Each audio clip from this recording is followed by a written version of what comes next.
you're not going to get better.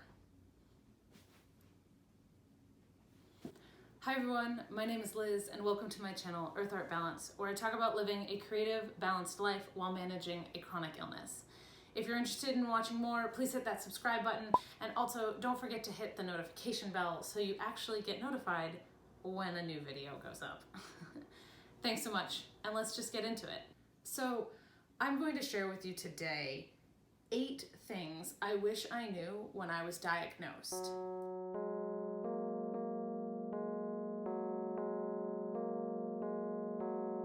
The first one you've already seen, it was in the intro to this video. You're not going to get better. Well, maybe you're not going to get better necessarily.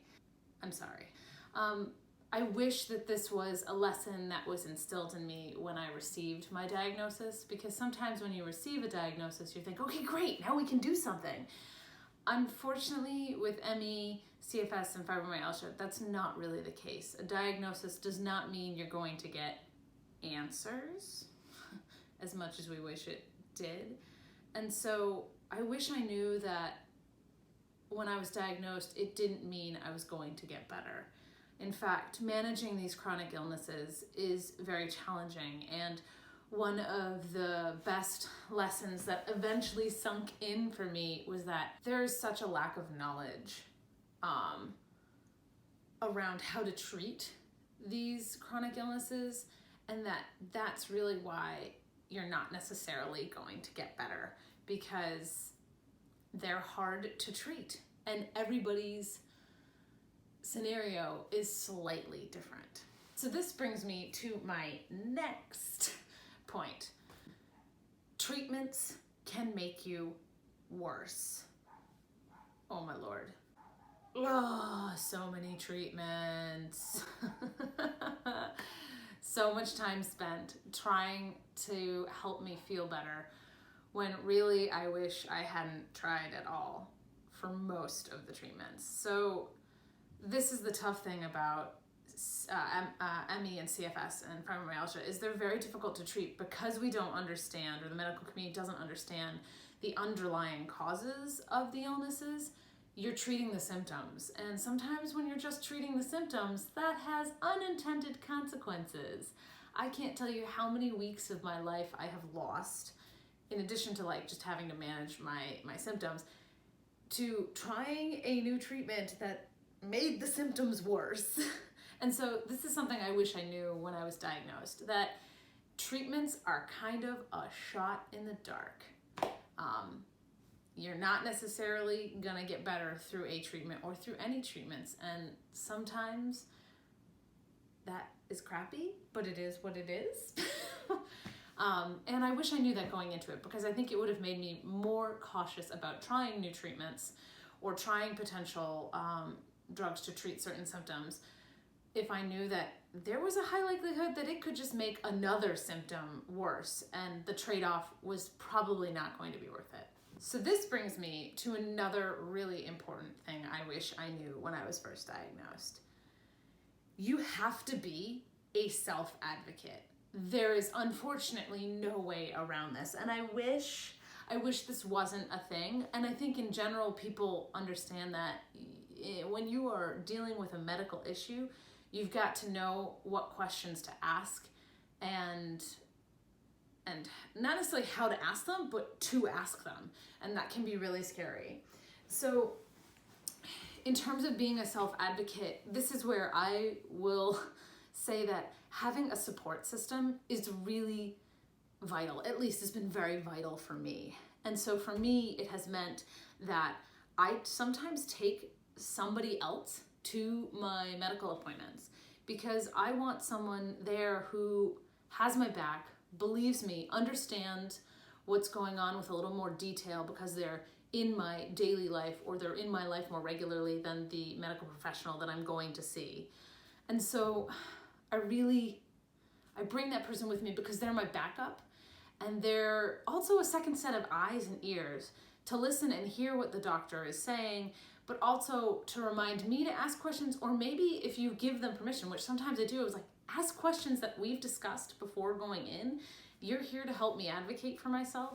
And if you remember a question that we discussed prior to meeting with the doctor when we're in the doctor's office and it seems like I'm going to forget it, ask it, because I will likely appreciate it more than I will be annoyed by it.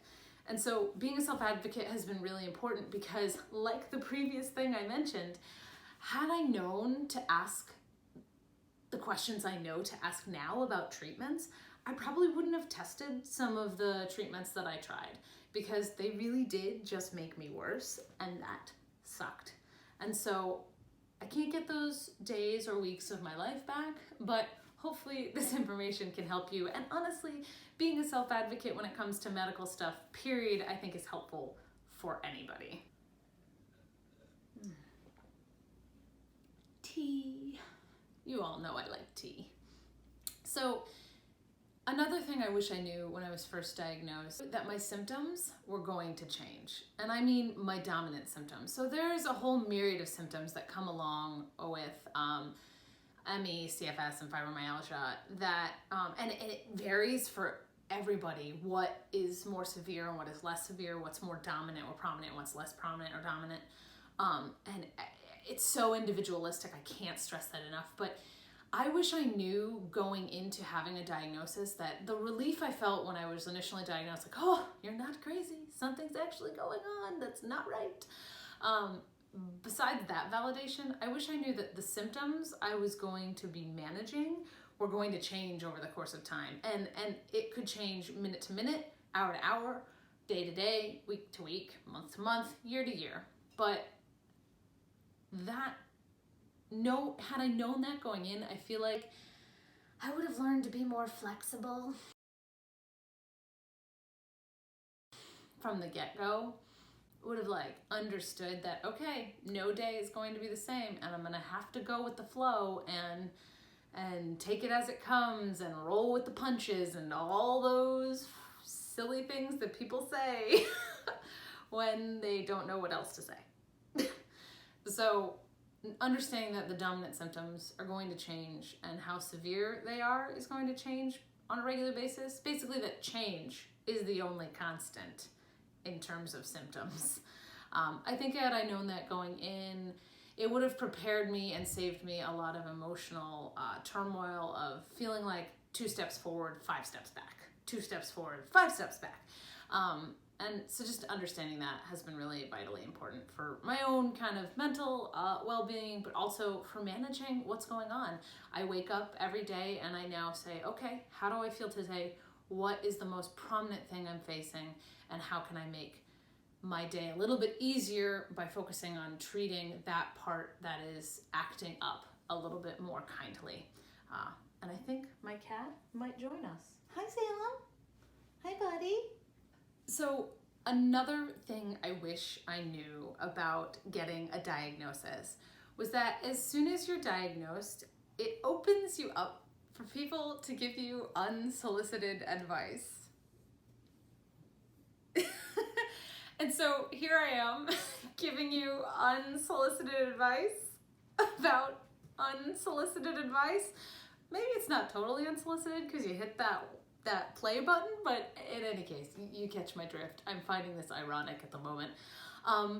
Unsolicited advice, we get it in all walks of life, right? This is nothing new. It's not specific to having a chronic illness, but unsolicited advice can be annoying. And when you are diagnosed with a chronic illness and you finally have a label, and let me tell you, there is nothing liberating about a label.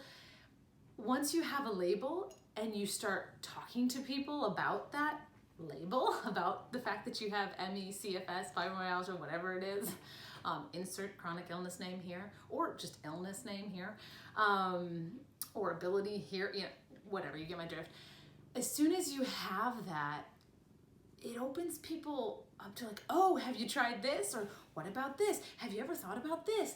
And while most of the time this is coming from a place of pure kindness and thoughtfulness and them wanting to be helpful, and I seriously appreciate it, sometimes it gets a little old and I get a little tired of receiving unsolicited advice. So my unsolicited advice to you is 2 things. 1, just be thankful. People want to help and that they care. That's really important. And knowing that it's coming from a place of caring and recognizing that, even if it's like the 6th time you've heard that potential cure, or maybe the 18 millionth time you've heard that particular cure, just be thankful that people care and want to help. And the second part is change the subject of the conversation, or leave the conversation altogether if you can. Sometimes you can't because it's a family member or a friend, or you're just in that awkward, like, I'm cornered situation and I can't do anything about it.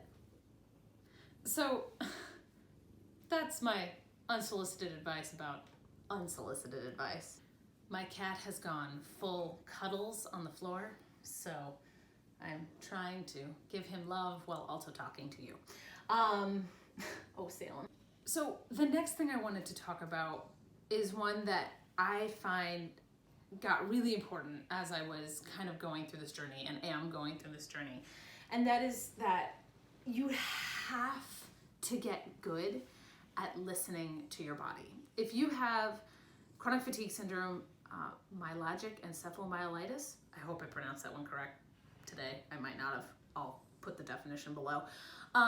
Or fibromyalgia, whatever it is, whatever label you've gotten or whatever illness you're dealing with, learning to listen to your body is vitally important.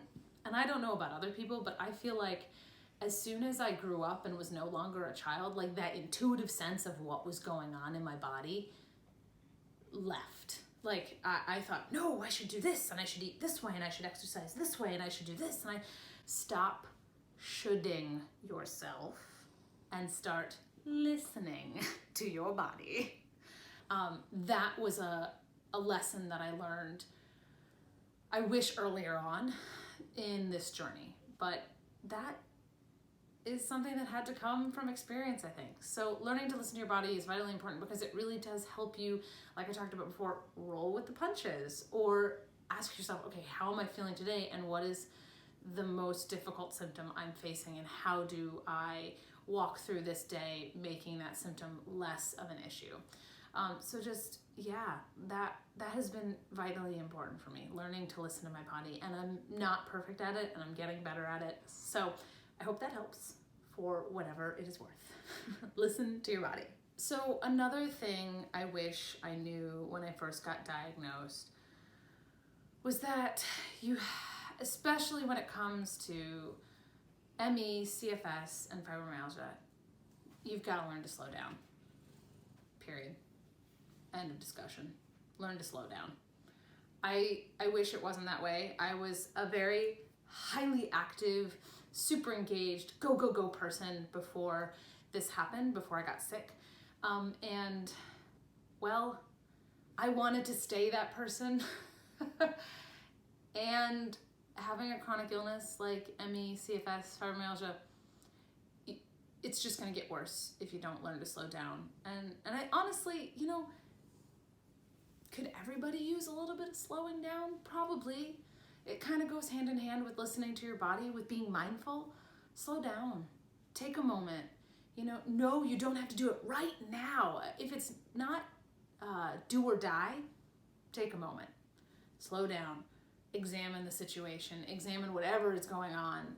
Slowing down has been vitally important for me. It's helped me listen to my body better. It's helped me set kind of boundaries more strongly, and it's helped me recognize what I need in order to succeed. And that has been really important for me in this journey. One of the final things I want to share with you that I wish I knew before or when I was diagnosed was, and honestly, this is a lesson probably for everybody, learn to say no. It is really hard, I think, especially, it's been very hard for me especially, but I think also just especially for women to say no. To say, no, I can't do that right now, or no, that's not within my practice, or no, I don't have the right skill set for that, or just saying no means you're not accommodating to other people's needs or desires. And it can feel very selfish. It has for me, starting out, but I have learned that along with slowing down, it means I have to say no. I have to learn to say, no, I can't do that right now, or no, I don't have time for that, or sorry, I don't have energy for that. Can we reschedule? No, I can't And what I've discovered is learning to say no has meant that I can say yes to things, activities, experiences that are really important to me. So we have a limited amount of time in life, and this is nothing new, probably everybody knows this. We have a limited amount of time in a day and in our lives. And if you're spending time on things that aren't as important to you as other things, that's where learning to say no can be really vitally liberating, is that you learn to say no to the things that are less important and you say yes to the things that are even more important. So for me, that has been about saying, okay, when I am feeling good, I'm going to spend time to make these YouTube videos so that people can learn about what it's like to live a life with a chronic illness. So take that for what it is. I hope it helps. That is my goal, at least, to share with you a bit of wisdom that I've learned from managing a chronic illness and living a life with a chronic illness. And in general, I hope this helps you, and I hope that you've gained some thoughts of wisdom to take with you throughout your day. In any case, thanks for listening. Thanks for watching. If you like what you see, please hit that subscribe button, and you can also follow me on Instagram or at my blog, Earth Art Balance, for more information. Thanks so much, and take care, and remember, it's about the journey. Bye.